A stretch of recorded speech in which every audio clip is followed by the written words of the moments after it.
Bismillahirrahmanirrahim. Assalamualaikum warahmatullahi wabarakatuh.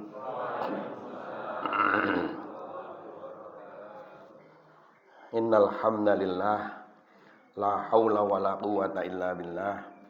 Asyhadu an la ilaha illallah wahdahu la syarikalah wa asyhadu anna Muhammadan abduhu wa rasuluhu la nabiyya ba'da. Amma ba'd, Ibu dan Bapak sekalian, alhamdulillah hari Ahad pagi hari ini kita bisa berkumpul di masjid ini untuk ngaji. Yang kita kaji adalah hadis Arba'in Nawawi.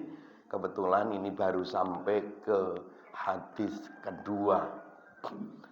Saya minta maaf Bapak Ibu, mestinya beberapa hari yang lalu, mungkin Ahad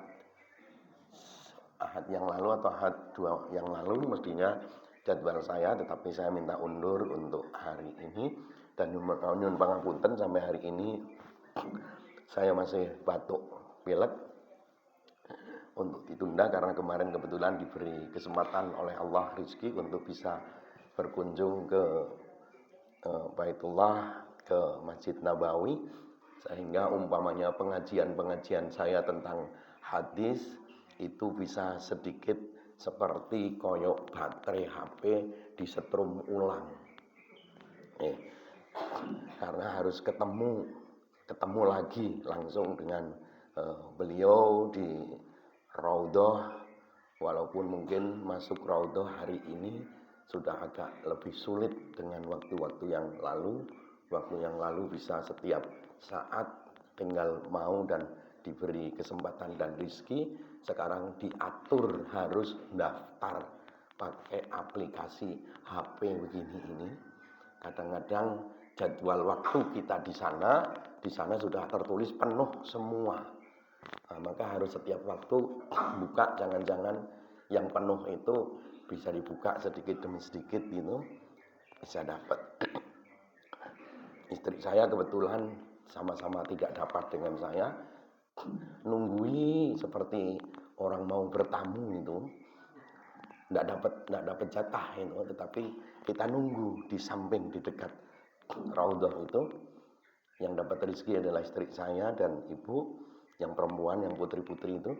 Tiba-tiba habis sholat subuh diberi kesempatan untuk masuk. Saya menyatakan saya suaminya, mendampingi anak saya perempuan, mendampingi ibu, mendampingi istri saya, tetap tidak bisa, sehingga yang bisa masuk adalah istri saya. Jadi untuk ketemu dengan Rasul hari ini, bertamu, itu juga sudah diatur oleh pemerintah. Mengapa diatur? Terlalu banyak yang antri masuk. Kalau tidak diatur, nanti bisa secara keselamatan itu bisa tidak menjadi selamat. Seperti tawaf di seputaran Ka'bah itu juga harus diatur sedemikian rupa, karena jutaan orang setiap saat 24 jam ingin tawaf. Kalau tidak diatur bisa menjadi masalah. Saya lanjutkan Bapak Ibu. Hadis kedua ini, kalau dari sisi sahabat Nabi yang meriwayatkan adalah Umar bin Khattab. Umar bin Khattab ini adalah sahabat Nabi yang nanti akan menjadi khalifah yang kedua.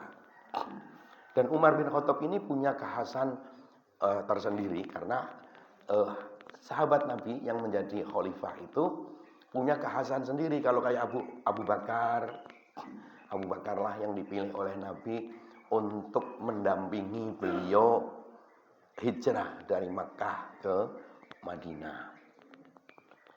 Nanti ada Utsman bin Affan, nanti ada Ali bin Abi Thalib yang sepupunya Nabi sekaligus menjadi menantunya Nabi. Abu Bakar khalifah kedua nanti, sahabat Nabi sekaligus menjadi mertuanya Nabi. Ini Umar bin Khattab juga mempunyai kekhasan sendiri. Di samping Umar bin Khattab menjadi mertuanya Nabi, karena putrinya Umar bin Khattab yang bernama Hafsah binti Umar bin Khattab itu menjadi istri Rasulullah. Tetapi ini juga sahabat yang secara fisik paling bisa melindungi Rasulullah. Kalau Rasul sudah di sampingnya Umar bin Khattab, tidak ada orang kafir Quraisy di Makkah yang berani mendekati Nabi. Karena secara fisik diceritakan orangnya sangat besar, kuat. Kalau sekarang adalah juara MMA tak tertandingi. Jadi belum pernah terkalahkan sampai sabuk kejuaraan MMA-nya itu disampirkan. Umar bin Khattab tidak lagi ikut lomba, itu belum pernah terkalahkan. Nah, itu Umar bin Khattab. Sehingga Nabi hijrah dari Makkah ke Madinah itu bersembunyi malam hari. Bahkan kalau dalam sejarah disebut bersembunyi dahulu di bukit Sur, di Goa Sur selama 3 hari. Tetapi Umar bin Khattab ketika berpindah dari Makkah ke Madinah belakangan hari mengikuti Rasulullah, Umar bin Khattab bahkan mengumumkan ke seluruh warga Makkah, Umar bin Khattab besok hari ini tanggal sekian akan menyusul Rasulullah ke Madinah. Yuk, siapa yang akan menghalangi Umar bin Khattab? Silakan ketemu di utara dusun di sekitar Selokan Mataram gitu. Ketemu dengan Umar bin Khattab. Tidak ada satupun, Bu, orang Cukuwatu yang berani, ya, orang Cukuwatu itu yang berani menghalangi Umar bin Khattab itu. Nah, itu hebatnya Umar bin Khattab seperti itu Bu. Nah, ini hadis ini diriwayatkan oleh diceritakan oleh Umar bin Khattab yang kemarin sudah saya ceritakan pada pertemuan yang lalu. Kalimatnya adalah ketika kita sedang duduk-duduk bareng dengan Rasulullah, tiba-tiba datang seseorang yang rambutnya menghitam, rambutnya masih rapi, bajunya masih putih bersih, tetapi tidak tampak orang ini baru bepergian jauh kan, karena Makkah pada Madinah pada saat itu ya berdebu, berpasir, panas gitu. Secara umum Arab kan begitu itu. Walaupun kemarin saya ke sana dingin, tetapi ya dinginnya beda dengan dinginnya di Indonesia. Ya, tetapi anehnya kayaknya orang dekat, bukan orang dari jauh karena pakaiannya masih rapi, rambutnya juga masih rapi, tersisir rapi, tetapi kami semua tidak ada yang kenal. Nah, kemarin lanjutannya adalah yang aneh adalah beliau ini, seseorang ini masuk masjid, langsung menghadap Rasulullah, lututnya ditempel ke lututnya Rasul, jadi seperti duduk tawarruk kalau sholat tahiyat awal itu lututnya disandarkan ke lututnya Nabi. Terus yang lebih mengerikan lagi adalah menaruh kedua telapak tangannya di atas pahanya Rasulullah. Oh, ini kan, aduh, sopo iki, ya gitu. Ini ada orang tidak kami kenal, bukan orang Cupuwatu, bukan orang pundi mriki Kadirojo gitu, tapi kok so akrab banget, ini kan menakutkan. Ini siapa? Lah, lebih mengherankan lagi, tanyanya ngoko dalam bahasa Jawa. Ya Muhammad, akhbirni anil Islam. Wahai Muhammad, kabarkan kepadaku apa yang dimaksud dengan Islam. Nah, ini kan sopo iki? Dengan pejabat tinggi itu kok tiba-tiba nyebut nama ya Muhammad. Umumnya sahabat itu kan ya Rasulullah, ya Nabi Allah, wahai Rasulullah dan wahai Nabi. Tetapi ini kok ya Muhammad, kan sok akrab banget ini orang. Padahal tidak ada yang kenal gitu. Nah, tanya tentang Islam. Nah, Islam seperti yang sudah saya sebutkan kemarin dalam hadis ini, biasa Bapak Ibu, syahadat, sholat itu kan, terus ada puasa, ada zakat, terus ada haji. Nah, itu satu. Terus saya lanjutkan untuk hari ini. Kemarin sudah sampai di situ.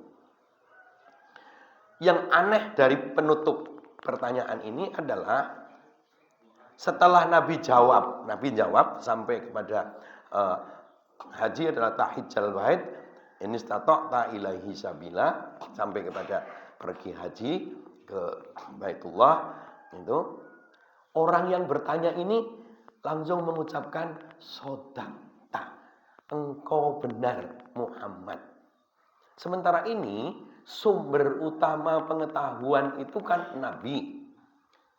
Ya, semua sahabat bertanya. Tapi ini ada orang bertanya, orang asing, orang aneh bertanya yang sok akrab. Tetapi kok tanya kepada Nabi setelah ditanya,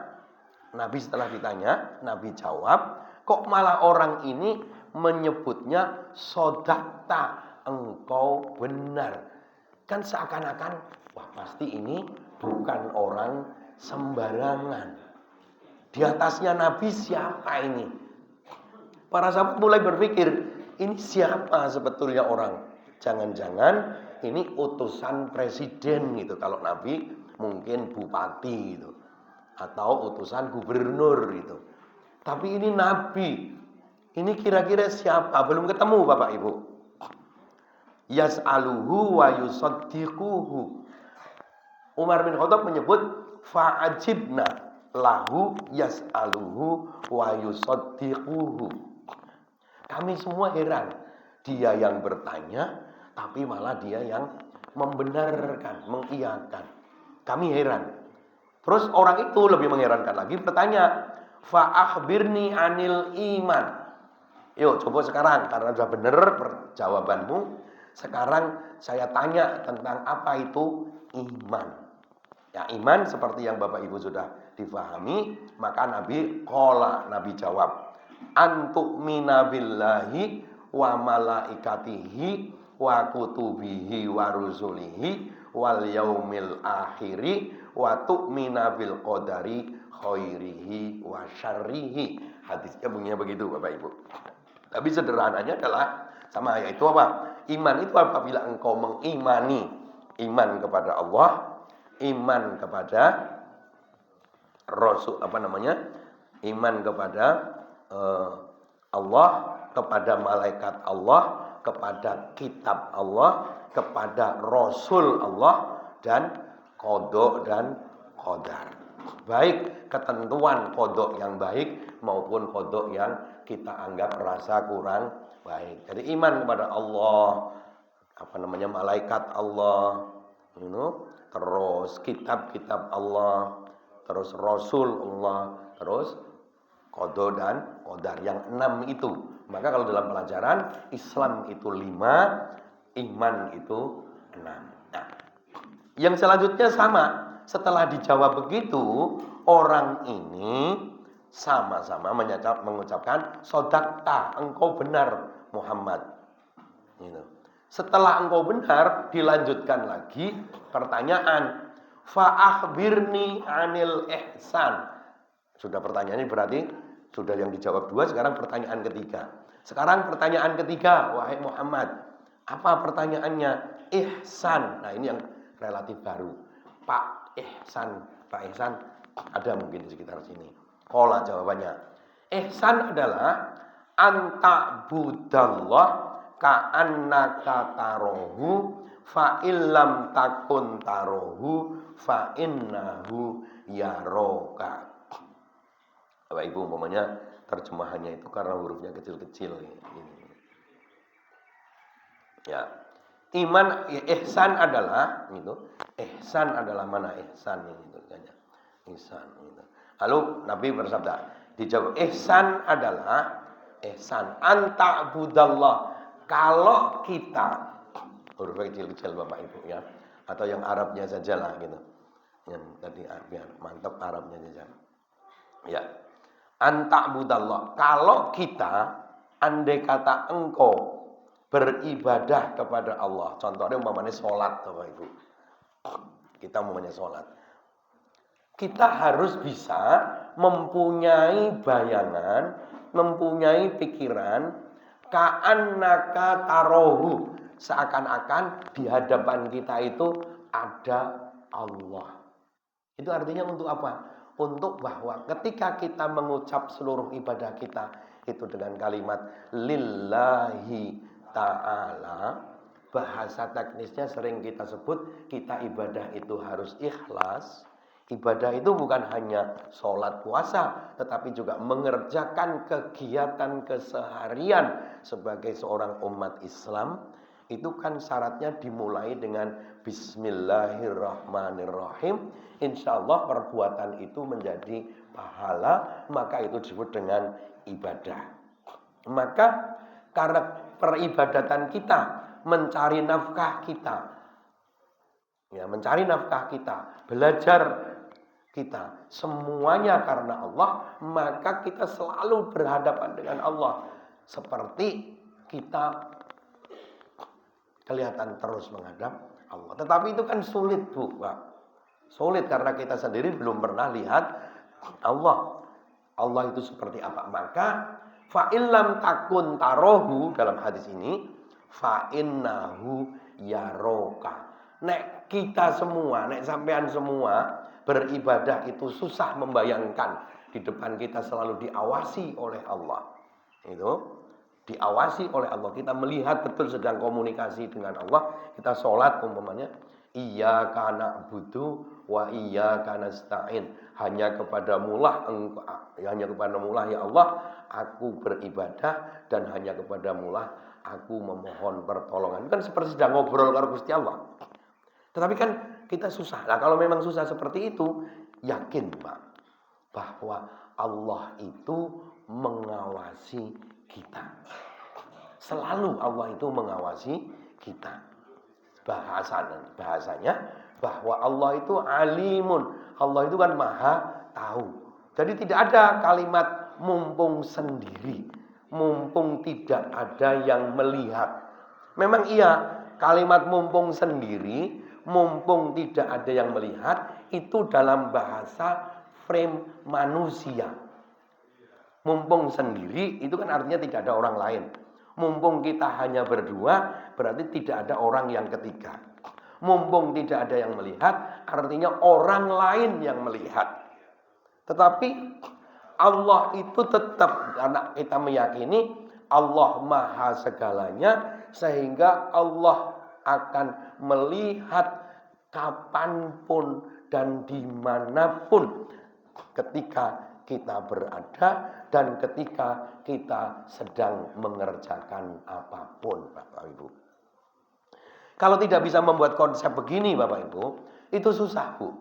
Saya punya tetangga, kebetulan beragama Nasrani, Katolik, sampai hari ini, Ibu, itu tidak percaya bahwa umat Islam itu, apalagi yang anak-anak, kalau dengan saya relatif percaya, Bu.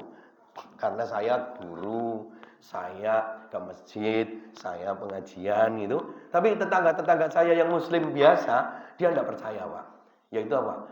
Kalau puasa itu benar-benar antara di luar rumah yang diomongkan bahwa dia tidak makan, dengan di dalam rumah itu tidak makan, dia tidak percaya, Pak.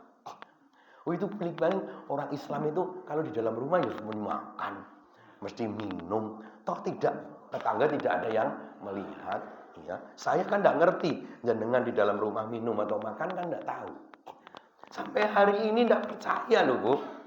Mengapa umat Islam bisa begitu? Karena apa? Dia tidak punya konsep bahwa memang Tuhan tidak kelihatan di depan kita. Tetapi Allah Tuhan yang Maha Esa itu mengawasi kita setiap saat dan di manapun. Sehingga kita bisa loh, Bu. Bisa. Apalagi hanya di kamar loh, Bu. Di kamar mandi anak kecil aja kan. Ya ketika zaman saya kecil saya nakal gitu. Sambil mandi sambil melet-melet gitu. Bahkan kadang-kadang minum agak banyak gitu sehingga nanti seger gitu. Maka dulu zaman kecil itu latihan puasa itu sregep banget yang namanya mandi. Padahal anak kecil itu kalau pas hari-hari biasa susah sekali diminta mandi. Tetapi kalau pas Ramadan, anak-anak kita itu termasuk anak saya dulu itu sregep mandi. Sebetulnya itu dalam rangka untuk sambil minum gitu. Ya, Ya ora apa-apa, itu namanya juga latihan. Tetapi kita tahu itu. Tapi ketika udah besar, luar biasa loh Pak Bu, kita itu. Kayak gitu itu bisa puasa dimanapun dan kapanpun. Bapak pergi dari rumah izin untuk pergi ke pasar itu. Umpamanya di pasar, maem sik ning pasar gitu jam-jam 09.00. Nanti pulang matur karo ibuke, "Jih poso to, Pak?" "Jih poso, alhamdulillah." Gitu. Kan ibuke ora ngerti to, Pak, nggih. Nggak ngerti. Oh, saya dulu juga pernah kok, Bu. Harus jujur. Tapi bukan ketika zaman sudah berdewasa, nah. Ya ketika dewasa tapi ketika masih mahasiswa gitu. Ya, zaman saya mahasiswa, saya belajar nyari duit. Ngotak-atik jam itu loh Bu, arloji itu, memperbaiki arloji. Sok kulaane yang ke kulaan onderdil ke pasar Bringharjo. Ah, pas poso itu biyen awal-awal tahun 86, 86, 87 itu awal-awal di Jogja. Tergoda Pak, begitu masuk pasar Bringharjo, di belakang itu, waduh, banyak warung makan sing enak Pak. Enek saya pada saat itu tergodanya opo. Lihat itu, ada oseng sambel anu niku lho apa jenenge? Pete, Pak. Campur kikil, Bu. Waduh, wis ilang imane, Bu. Ya tingak-tinguk berdua, Bu. Sama temen itu, tingak-tinguk. Eneng ra ya kanca ya. Sing kira-kira kenal. Begitu kita ora ono, Bu. Mlebu butuh mbas. Ya jadi ini ora poso batal. Tetapi sebagai seorang santri pada saat itu, saya tahu bahwa itu maksiat, tidak boleh. Dan saya tahu bahwa Allah ini mengawasi saya, buka saya, batal saya, dosa saya itu. Saya menganggap, saya masih baiknya begitu, masih menganggap itu salah. Saya kira pasti besok hari di bulan Ramadan tetap saya sarutang itu satu hari itu. Tetapi tidak terus-menerus, Pak. Ya baru sekali, hanya sekali itu aja. Rasakan ke zaman pernah merasakan seperti itu. Ya sudah, hanya satu kali tidak saya ulang lagi. Nah itu yang saya maksud, kalaupun saya berbuat dosa, saya tetap meyakini bahwa Allah mengawasi saya. Saya kan umpamanya tidak usah harus nyarutang, kan tidak ada yang tahu.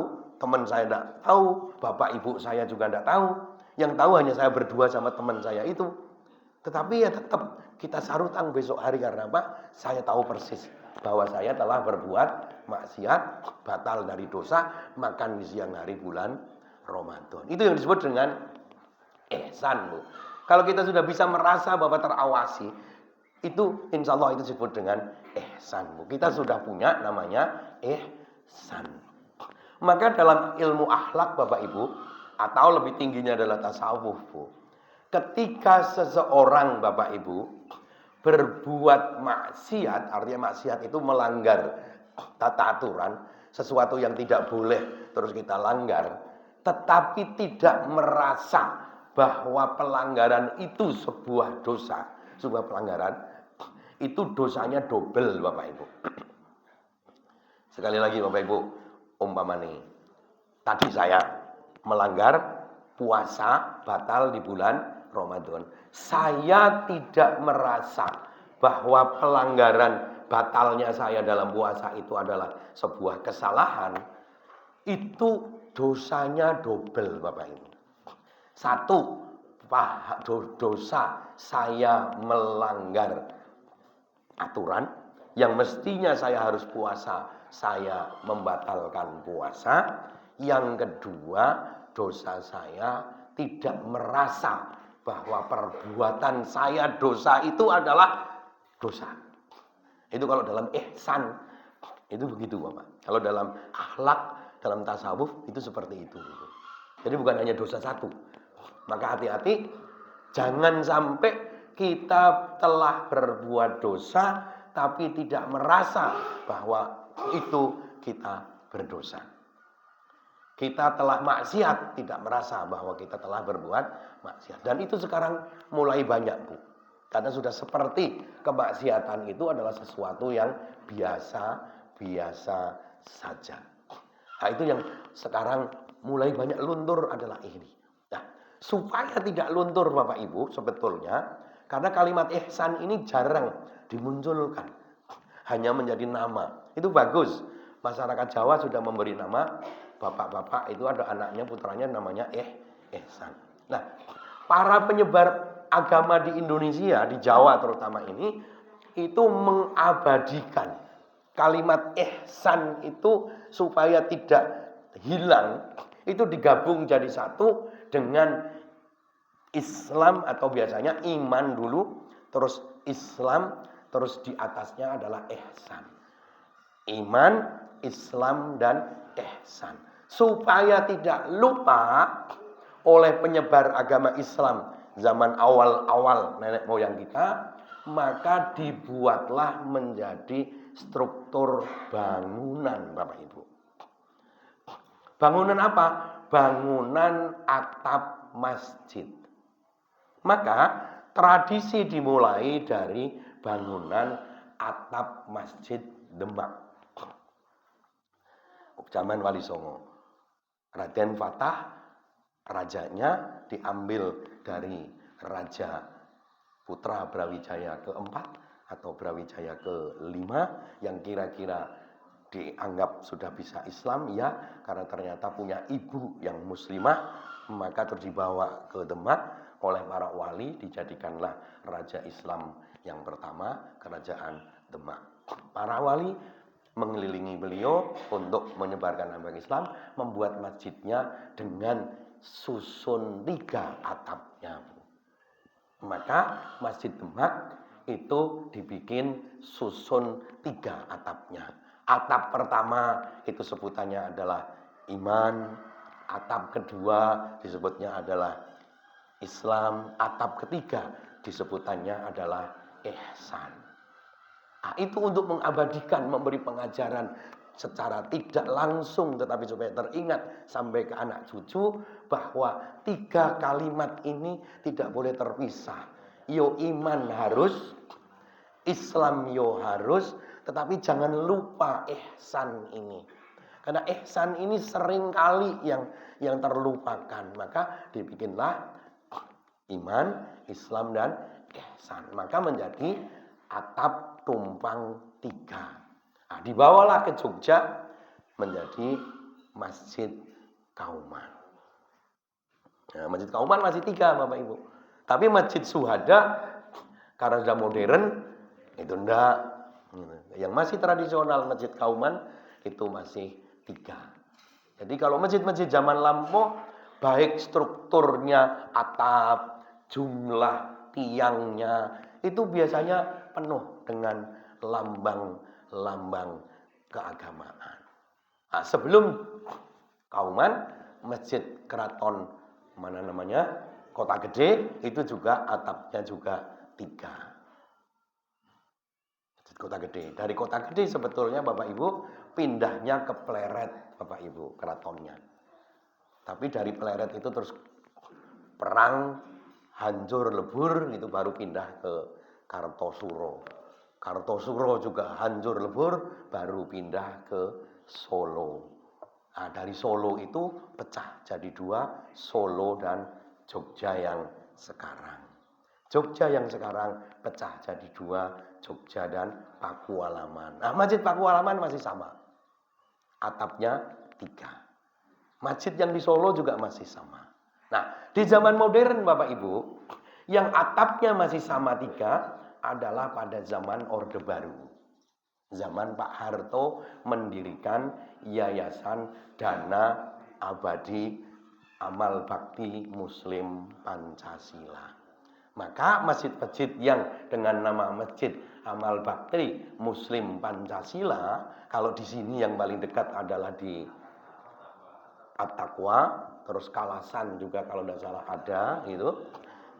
Nanti di tempat lain juga ada. Itu mesti strukturnya atapnya 3 karena meniru model masjid dari Demak yang menggambarkan iman, Islam, dan ihsan. Karena Bapak Ibu, ihsan ini pada dunia modern sekarang inilah yang juga sangat penting, Bu. Karena apa? Islam itu tampak di permukaan, berhubungan dengan masyarakat dunia, baik yang muslim maupun non-muslim, yang tampak adalah mestinya keihsanannya, Pak. keindahan ornamennya, Pak. Keimanan kita di dalam, di hati. Ibadah kita di masjid, di rumah. Tetapi perilaku hari-hari kita bisa tampak di mana-mana. Di dunia pekerjaan, di dunia sekolah, di dunia pertanian, di dunia jabatan. Itu yang seringkali tidak tampak ada di situ. Saya bergaul dengan non-muslim bukan dengan keimanan saya, bukan dengan keislaman saya, tetapi dengan keihsanan saya. Bapak Ibu nyuwun ngapunten. Saya itu hampir rutin loh dapat undangan dalam tanda kutip untuk pengajian di gereja Marganingsih Kalasan. Di dalam gereja, Pak. Ya. Yang menarik apa Bapak Ibu? Yang menarik adalah saya diminta untuk berbicara Islam di hadapan anak-anak, ibu-ibu, simbah-simbah yang akan dibaptis tahun ini. Setiap tahun kan mereka akan membaptis ulang. Ya, kalau Katolik itu kan pembaptisannya itu kan sebetulnya setiap saat, bahkan sejak bayi. Tetapi ada pembaptisan ulang itu menjelang dewasa. Gitu. Terus kalau yang baru gitu, saya gimana coba? Apa enggak aneh coba? Diminta ngomong Islam di hadapan orang-orang yang akan diyakinkan kembali kekatolikannya. Ya saya guyoni saja. Siapa tahu di antara 150 ini ada yang balik lagi ikut agama saya. Tetapi bagusnya masih adalah begini Bapak Ibu. Mereka menginginkan bahwa ketika saya ceritakan tentang Islam, satu, ketika mereka yang dengar adalah yang sudah Katolik, supaya bisa mendengar Islam langsung dari sumbernya orang Islam yang bisa dipercaya keislamannya. Bukan dari media sosial. Itu sehingga silakan tanya tentang Islam. Nah, maka pertanyaannya ya macam-macam Bu. Pertanyaannya mesti dari orang Katolik itu yang paling banyak adalah tentang satu, kawin cerai. Ya kan? Karena mereka kan biasa yang namanya menikah sesuatu yang sudah disatukan oleh Tuhan, tidak boleh dipisahkan oleh manusia. Kayak gitu itu tanya, kenapa di Islam tidak? Terus, kenapa di Islam boleh menikah lebih dari satu? Pertanyaan-pertanyaan begitu, Bu. Kenapa di Islam, kalau itu agak berat ya dua pertanyaan itu. Yang ringan adalah, kenapa Pak di Islam tidak boleh makan daging babi dan daging anjing? Padahal enak loh Pak.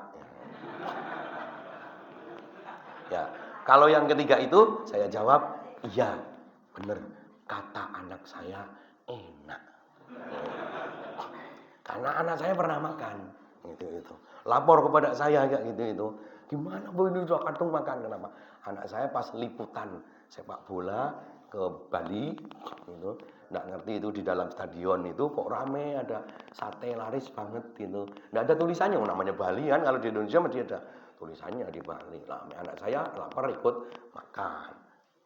Setelah makan, enak, beli lagi 2 porsi, makan. Nah,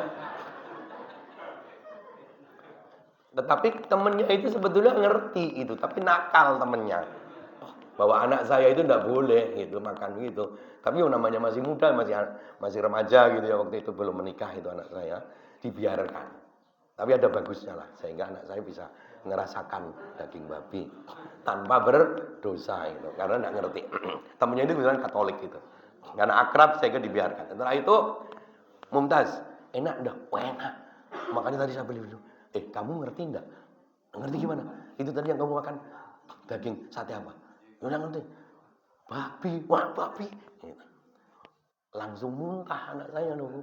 Ketika tadi ngomong enak, tapi begitu dengar itu daging babi, langsung mual. Sambil muntah-muntah, wek itu, telepon saya, Bah, gimana ini? Saya udah makan daging. Ya sudah, sebisa kamu muntahkan. Sambil istighfar. Kalau sudah tidak bisa, jangan dipaksa. Setelah sadar selesai semuanya bersih, kamu bersihlah. Itu kamu kumur, terus kamu tangannya juga.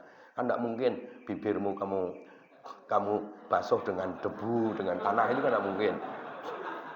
Ya cukup tangannya saja kayak gitu. Kalau mulutnya kan ya sudah cukup bismillah, istighfar, minta ampun karena tidak ngerti itu. Setelah selesai reda, sudah. Begitu pulang saya tanya, enak enggak, Le? Enak, Eva. Lebih enak daging apa? Saya baru merasakan sate paling enak ini sate. Nah, kayak gitu itu. Itu kan pertanyaan kan mereka. Kalau itu bisa dijelaskan dengan mereka lah. Tapi kalau persoalan pernikahan ya penting juga untuk diberi penjelasan. Yang paling berat adalah memberi penjelasan pada mereka adalah pertanyaan yang selanjutnya, yaitu apa? Kenapa Pak yang jadi teroris itu kok kebanyakan Islam semua Pak? Apakah Islam itu mengajarkan teror-teror seperti itu? Nah, itu yang paling berat harus kami jelaskan kepada mereka-mereka. Tapi ya alhamdulillah Pak, satu sisi saya ceramah di mereka, satu sisi ya ada juga beberapa tiap tahun mesti selalu ada datang ke rumah untuk pindah dari Katolik menjadi Islam, minta saya yang mensyahadatkan. Jadi itu tentang ihsan itu bergaul dengan yang lain nanti ke fungsi ihsan adalah seperti itu. Karena kita harus jadi orang baik. Ihsan itu jadi orang baik sederhananya dimanapun dan kapanpun, Pak. Ketika bergaul dengan tetangga, apapun tetangganya. Bahkan Bu, saya datang keluarga Katolik berdua ke rumah saya, minta nasihat saya karena mereka akan bercerai loh Pak. Minta nasihatnya kepada saya. Ya saya sederhana saja, saya lihat ibadahnya tidak taat Pak. Ya, saya sebut kalau kepingin menjadi keluarga yang baik, dalam bahasa Islam adalah sakinah, mawaddah, warahmah, ya jalani agama dengan baik. Ibadah ke gereja setiap saat. Saya tanya, Subonan, saya lihat selama saya di Ngaglik, jenengan saya lihat tidak pernah kok. Saya lihat boncengan kalau hari Minggu ke gereja. Ya saya nasihatinya dengan gerejanya, bukan dengan Islamnya, karena dia orang gereja. Ya taat silahkan untuk beribadah dengan gereja. Maka Pak, Bu, Nun Ngapunten bukan untuk sombong, hanya sebagai sebuah contoh saja. Ya. Kalau di Ngaglik itu, kalau yang Katolik punya mantu, punya gawe, itu mengharuskan yang jadi ketua panitia harus saya, Pak. Ya, mengapa saya mengatakan ini bukan untuk sombong, bukan untuk mengatakan hebat. Enggak, saya untuk mengatakan bahwa saya ingin memperkenalkan Islam di mereka dengan wajah yang indah.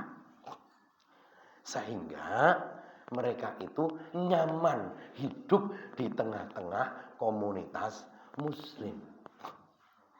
Itu dakwah saya supaya apa? Supaya mereka minimal, kalaupun mereka tidak masuk Islam, mereka akan sangat nyaman, akan sangat senang dengan keislaman. Bahkan Bu, Pak, depan rumah saya, Katolik taat, anaknya pingsan Bu, gara-gara apa? Gara-gara ikut puasa Pak. Kepingin betul merasakan keharu biruannya orang Islam itu kalau pas menjelang buka bersama Bu, buka puasa. Minta izin ke saya untuk ikut buka bersama Pak. Seorang putri Pak, perempuan Pak. Gitu. Taat banget Pak, tiap hari Pak sholat subuh ke gereja Pak, bukan ke masjid. Artinya jarang loh orang Katolik itu sibuk ke gereja tiap hari. Dia setiap hari tiap subuh, bukan hanya hari Minggu. Tetapi dia sangat kepingin mengerti Islam. Bahkan sampai begini Pak, begitu beliau akan meninggal karena sakit kebetulan, harus transfusi darah, dia membuat syarat, saya mau transfusi darah. Tetapi syaratnya salah satu darah yang masuk ke dalam badan saya harus darahnya Pak Indal Labror. Kebetulan dia ngerti darahnya sama-sama A. Maka saya malam-malam jam 10 malam, dia ada di Sarjito, saya dibangunkan untuk saya dibawa ke PMI untuk diambil darahnya dan tidak ditukar, harus darah saya yang ditransfusikan ke dalam dirinya. menjelang meninggal di depan rumah, ya, ketika pas mereka yang saling sudah mendoakan seperti orang Islam, umumnya teman-teman saudara kita yang sudah diyasini, ya, diyasinkan itu, mereka kan juga ada doanya itu khusus ngundang saya Bapak Ibu, minta didoakan dengan doa Islam. Saya tanya, Mbak, kenapa? Jenengan kan Katolik, kenapa kok harus doa saya? Kalau ibunya yang minta memang datang ke rumah saya tidak usah harus minta sama ibunya juga minta izin, tapi pada anaknya itu saya minta izin. Iya Pak, karena di darah saya ini sudah ada darah Islamnya Pak. Oh, sampai begitu loh Bu Pak. Jadi ketika kita bisa berdakwah dengan baik, sampai menjelang kematiannya pun masih mengatakan bahwa dalam tubuh saya ini mengalir paling tidak 500 mili darah Islam. Ya urusan bahwa dikabulkan enggak oleh Tuhan, ya wallahu a'lam, saya sudah mengatakan begitu. Tetapi untuk dakwah begitu, betapa Islam itu ketika dimintai tolong, saya doakan. Ya akhirnya memang meninggal. Persis rumahnya di depan rumah saya. Dan yang terakhir Bapak Ibu, mungkin nanti kita lanjutkan hadisnya. Ini hadis ini kan hadis ketiga. Hadis keempatnya dari sisi pertanyaan ini adalah tentang hari kiamat. Hari kiamat ini lebih dahsyat lagi Bapak Ibu. Tentang hadis ini, hadis pertama kan tadi hadis ini hadis kedua, tapi isinya satu Islam, kedua iman, tiga ihsan. Yang keempat besok adalah tentang kiamat. Kapan kiamat akan terjadi?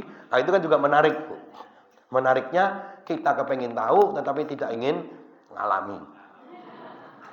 Nah, tetapi harus tahu gitu.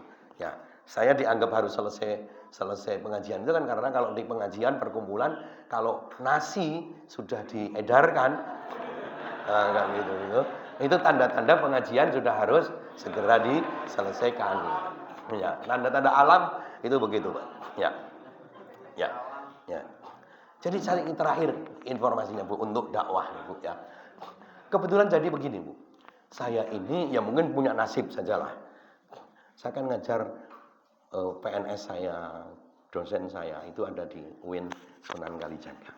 Tapi kebetulan saya juga ngajar diberi amanah untuk ngajar di Universitas Muhammadiyah dan juga di Universitas Ahmad Dahlan. Nah, di Universitas Ahmad Dahlan Bapak Ibu, saya punya satu kelas. Seluruhnya itu, mayoritas tapi tidak seluruhnya, dari 30 sekian siswi, mahasiswi, kebetulan perempuan semua, yang 21 itu kerudungnya separuh Pak. Dari 35 atau 36 mahasiswi, jurusannya PGSD. Pendidikan Guru SD, itu yang 21 itu kerudungnya 3/4. Ayo coba kalau kerudungnya 3/4 siapa Bu? Suster. Iya. Jadi suster itu juga kuliah di UAD loh Bu. Di Universitas Ahmad Dahlan. Ya, ini yang disebut dengan istilah kalau dalam Muhammadiyah ada namanya Krismuha Pak.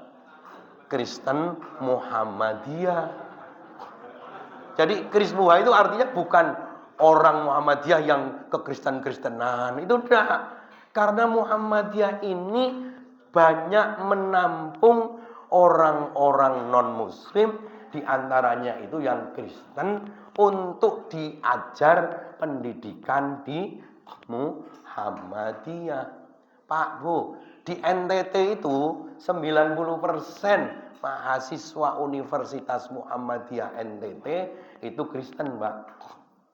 Di Papua itu ya, di Papua 75% mahasiswa Muhammadiyah, Universitas Muhammadiyah itu ya Kristen, Mbak. Maka saya punya satu kelas, Pak. Itu yang saya sebut dengan Krismuha, Kristen Muhammadiyah. Mata kuliah dengan saya apa Pak? Bukan Kristen. mata kuliah dengan saya adalah akhlak ihsan ini. Mata kuliah ihsan ini. Yaitu apa? Saya ingin memperkenalkan akhlak Islam kepada para calon pendidik anak-anak PAUD di Katolik. Kalaupun mereka anak-anak PAUD Katolik tidak masuk Islam, tetapi punya empati, punya pengetahuan yang baik dan benar terhadap Islam, maka bagus mereka nguliahkannya di UAD. Ternyata rumahnya di mana? Dekat dengan kita. Ya, hanya di susteran situ. Ini rumahnya susteran situ. Saya bilang, saya cukup waktu, Bu. Iya toh. Ayo sesekali ke kapel depan rumah saya. Nah, kalau pas kuliah online, kadang-kadang kuliahnya online, Bu. Itu ya biasa, seperti anak-anak santriwati itu. Lupa tidak pakai kerudung. Itu sudah online, masuk gambar, suster, kenapa itu kerudungnya tidak dipakai? Oh ya, lupa. Lari pakai kerudung. Mereka senang, Ibu. Saya panggilnya tetap harus suster. Itu panggilnya suster. Nah, saya, tapi bukan suster ngesot ya. Ya, suster. Jadi sekali lagi, mata kuliahnya apa? Akhlak. Ya, akhlak mata kuliahnya. Saya kenalkan umpamanya begini, akhlak. Akhlak kepada Allah. Saya tetap sebutannya akhlak kepada Allah konsepnya. Tetapi nanti saya bawa, Ibu suster. Silakan kalau di Katolik berarti akhlaknya kepada Allah. Silakan dengan konsep jenengan. Tapi kalau Islam ini kami punya konsep namanya Muslim juga harus berakhlak kepada Allah. Terus yang kedua, akhlak kepada Rasulullah. Kalau Muslim, Rasulullahnya Muhammad. Nah, kalau jenengan, terserah. Rasulnya adalah bisa Isa dalam bahasa saya, itu nabinya Isa. Itu kan saya sambil berdakwah. Kalau jenengan mungkin nyebutnya adalah Yesus. Monggo. Kalau menurut saya Bapak, menurut saya suster, Yesus dengan Isa sosoknya sama. Kami menyebut Isa, jenengan nyebutnya Yesus. Kami menyebutnya Isa itu nabi, jenengan nyebutnya anak Allah. Saya berhenti di nabi, jenengan sampai kepada anak Allah. Dalam rangka apa? Dalam rangka untuk memberi pengetahuan pada mereka. Karena kalau murni mereka, Muhammad itu tidak diakui, Pak. Muhammad itu sopo. Agomo itu ya berhenti di Isa, Pak. Agomo itu ya berhenti di Yesus, Pak. Maka kita semua adalah mayoritas masyarakat yang agamanya tidak diakui. Nah, itu. Dengan saya memperkenalkan itu, ini loh, 1 miliar lebih juga masyarakat yang bahwa meyakini ada nabi setelah Nabi Isa, namanya Nabi Muhammad. Dan saya beritahu, kita punya sebetulnya masih saudara kandung Bapak Ibu dengan mereka. Karena ternyata walaupun suster, banyak yang tidak paham. Dan mengapa tidak paham? Karena diajarinya hanya dari mereka. Bahwa Ibrahim itu hanya punya 1 anak, namanya Ishak. Ismail ada anak, tapi tidak diakui sebagai anak. Karena bukan dari istri resmi.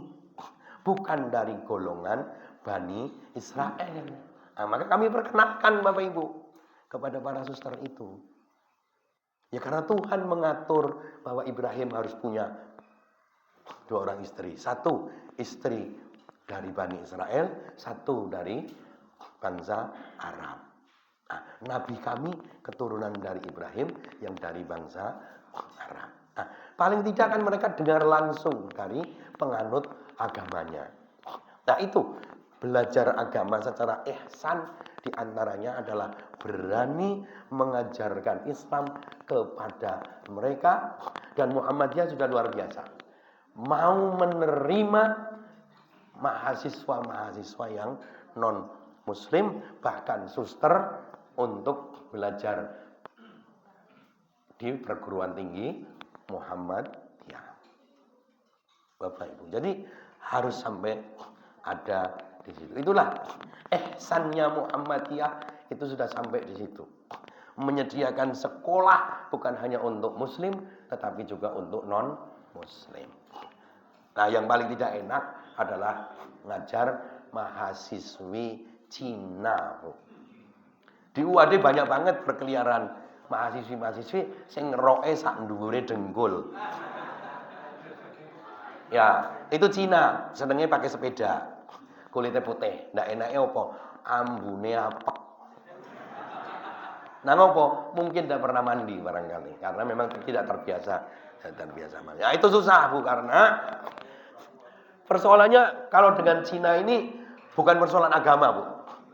Susah sekali meyakinkan bahwa manusia hidup harus beragama. Itu yang susah, Pak. Karena mereka datang ke sini itu blank tentang agama itu ra ono. Kalau dengan Katolik Islam, mereka masih membayangkan ada Katolik masih membayangkan di sini ada Hindu, ada Buddha, ada Islam. Anak-anak yang Bali itu si Nyoman kuliah di UAD juga ngerti UAD itu Islam, sehingga punya pengetahuan tentang agama. Tetapi kalau yang dari Cina sama sekali tidak punya pengetahuan tentang agama. Sehingga ketika saya ngajarkan, bukan akhlak, ngajarkan yang studi Islam pertama itu adalah akidah. Wah, itu susah banget, Pak. Bercerita tentang sebuah keyakinan yang abstrak, yang angel, yang susah itu kepada mahasiswi-mahasiswi Cina itu susah. Tapi ya harus, karena ini bagian daripada ihsannya Muhammadiyah kepada non muslim. Sampai orang-orang Cina pun diterima untuk kuliah di UAD. Biasanya kalau yang Cina kuliahnya di jurusan bahasa Indonesia. Kuliahnya sederhana supaya pintar bahasa Indonesia. Tetapi menanamkan ada Islam, menanamkan ada gerakan Muhammadiyah kepada orang Cina, ya itu perjuangan butuh waktu panjang dengan cara Islam yang ihsan. Nah, itu Bapak Ibu, ini sudah jam 6:15 dan sepertinya sudah sebagian sudah habis. Yang di belakang sudah berani makan habis, yang di depan belum. Daripada saya mengganggu keinginan ini kan malah berdosa juga. Nanti kita lanjutkan Bapak Ibu. Mudah-mudahan sebelum Ramadan, sudah Ramadan, nanti hadis yang agak mengerikan. Apakah ini sudah terjadi atau belum tentang hari kiamat. Karena pertanyaannya mata sa'ah. Rasulullah pertanyaannya, Muhammad, kapan terjadi kiamat? Padahal Nabi jawabnya 1400 tahun yang lalu. Artinya kalau jawabannya 2000 tahun lagi, berarti tinggal 500 tahun.